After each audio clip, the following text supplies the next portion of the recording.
It's so far working out for Arsenal, and Eberechi Eze is looking to be worth every penny.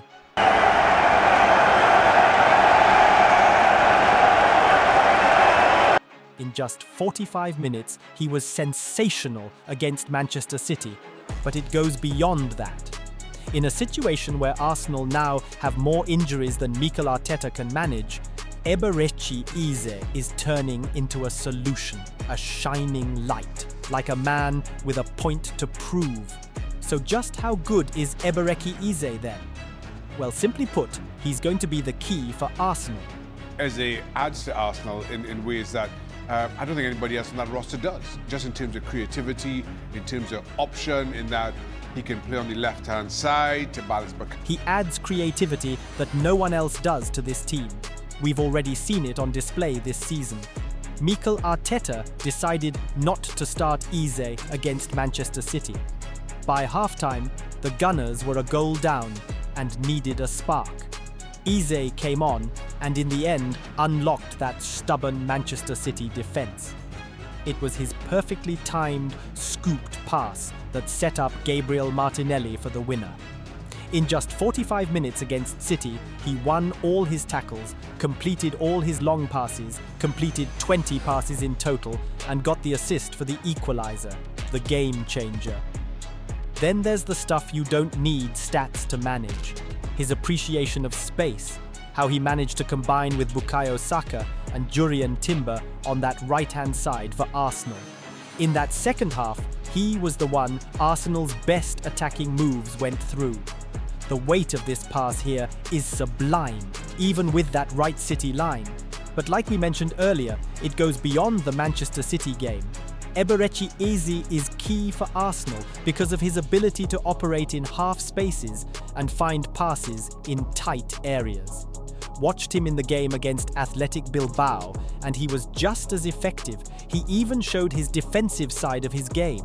He won more duels and completed more take-ons than any other player in a tight first half for Arsenal. See guys, all of this is key. The truth is, this Arsenal team under Mikel Arteta will play more games against teams that like to sit and defend than against teams with spaces in behind.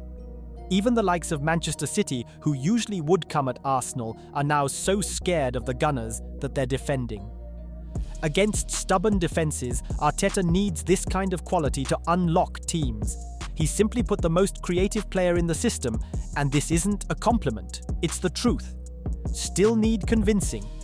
Eze's data compared to Arsenal's players from last season shows everything. He had a combined league total of 16 goals and assists last season, which ranks him joint first with Bukayo Saka. Eze's XG of 10.50 was higher than any Arsenal player. The closest to him was Kai Havertz with 9.50. He had more shots with 100 than Arsenal's highest shooter from last season, Leandro Trossard with 72.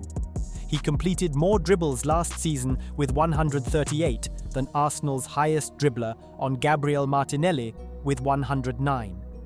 The only attacking metric he didn't rank first in was for chances created. 58 chances created ranked him third compared to Arsenal's players from last season. But when you look at the gap between him and first-placed Martin Odegaard, who completed 63, just 5 chances off, then there's a mind-blowing truth. In almost every attacking metric, Eberechi Eze tops every current Arsenal player in the lineup. I mean, yeah, it does feel unfair to mention Bukayo Saka after his 4-month injury layoff, but even with that, it takes nothing away from the fact that Eze is a big upgrade. The best part about Eze is that he doesn't need the team to create these chances. Think about it. There are certain players who need to have the right players in the right systems to produce. Eze, on the other hand, has the ability to create chances for teammates on his own simply by carrying the ball. He created 40 chances from 5-meter ball carries last season. No other Arsenal player comes close. It's no secret that Arsenal have struggled for creativity in recent years. Now, this statement can easily be misunderstood, so we will break it down a bit. Stat-wise and performance-wise, the two most creative players in the Arsenal team have been Bukayo Saka and Martin Odegaard. But in recent seasons, both have struggled with injuries. In fact, as of recording this, Bukayo Saka only just made his return from an injury layoff that kept him out for a month in the game against Manchester City. Martin Odegaard, on the other hand, was injured in the Champions League opener versus Athletic Club. Just when it looked like it couldn't get worse, it has. Noni Madueke, the other Arsenal signing this summer, who has also looked like a big creativity threat down the right, has just been ruled out for at least 2 months with a knee injury. The point is, Mikel Arteta and Arsenal need more. Arteta's openly admitted this. First one, without a doubt, I think he has the capacity to create these magic moments. He can do it from different positions, different situations. He's got that flair, he's got that charisma as well about him that is very contagious, and let's use it in the right way. He can play different positions. We know he can play as an attacking midfielder, right or left. You listen to Arteta speak about Eze like this, and it's so obvious that he's been won over by his talent. He also talked about Eze's ability to play anywhere in attack. That's key. He can play either in attacking midfield or on the wings. There's even the possibility of Arteta playing him as a false nine if he needs to. But it's crazy to think how Arteta and Arsenal almost missed out on signing Eze altogether. The rumours in the summer were heavy on Eze coming to North London, but to sign for Arsenal's rivals, Spurs, instead. In fact, they were so close that Spurs and Crystal Palace had reportedly agreed a fee for Eze to join the club, but it all changed after one unfortunate incident. Kai Havertz suffered a knee injury early on, and Mikel Arteta knew they needed depth in the attacking positions. Think back to the 2024/25 season when Arsenal had a crisis in attack that made the world discover Mikel Merino's hidden abilities playing as a false nine. In an ideal reality, it would have never happened. He lacked options in attack, and that's why they decided to be proactive this time and sign Eze as soon as Havertz's injury was confirmed long-term. On the other hand, it's a win-win. Arteta wanted a player who had always wanted to come back home. Arsenal is where his dream started. He's always wanted to play for the Gunners, even though he was released by the club as a kid. It's one thing for a club to want a player. It's an even better thing for that player to want to join the club. At 27, Eberechi Eze is about to enter what could be considered the peak of his career. And then there's the other truth about Eze. This one is the collective. It stems from an idea at the club. They're done with second-place finishes. It's time to win now. Eze follows a list of impressive arrivals at Arsenal. This summer alone, they've signed Victor Gyökeres and Noni Madueke to improve the attack alongside Eze. In midfield, Martin Zubimendi has joined the team to control the tempo in midfield. Christian Norgård has come in to act as cover in midfield too. The likes of Christian Mosquera and Piero Hincapié have become solid options in defence. The point here is that Eze is part of an Arsenal team that has evidently become stronger.